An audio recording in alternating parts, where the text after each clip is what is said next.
الحمد للہ وحدہ لا شریک لہ والصلاة والسلام علی من لا نبی بعدہ وعلی آلہ واصحابہ الذین اوفوا وعدہ۔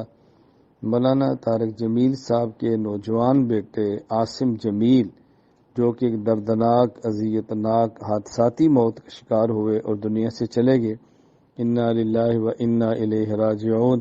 ان للہ ما اخذ ولہ ما اعطى وکل شیء عنده باجل مسمى۔ اللہ تعالیٰ ان کی مغفرت فرمائے، ان کی تمام حسنات قبول فرمائے، سیئات سے درگزر فرمائے۔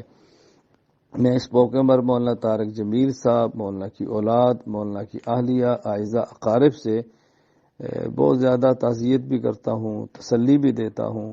اللہ تعالیٰ ان کو صبر جمیل عطا فرمائے، نوجوان بیٹے کی المناک موت پر صبر عطا فرمائے۔ واقعتاً یہ ایک واقعہ ایک والد کے لیے، والدہ کے لیے، رشتہ داروں کے لیے بہت تکلیف دہ ہوتا ہے، بہت اذیت ناک ہوتا ہے۔ اس کا اصل درد وہی سمجھتا ہے جو اس درد سے گزر رہا ہوتا ہے، باقی اس درد کو سمجھ نہیں سکتے۔ ایسے موقع پر تبصروں سے گریز کیا جائے، ایسے جملوں سے بچا جائے جو کسی کے مزید دکھ کا باعث بنے۔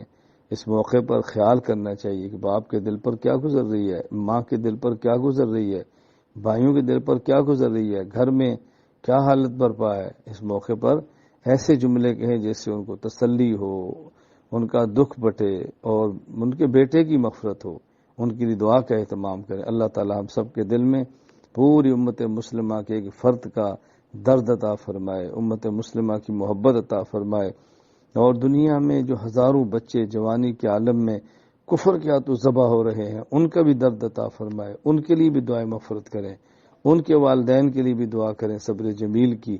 اللہ تعالیٰ مولانا کی اہلیہ، مولانا کی اعزہ اقارب کو صبر جمیل عطا فرمائے، اور اللہ تعالیٰ ہم سب کو آخرت کی تیاری کی توفیق عطا فرمائے۔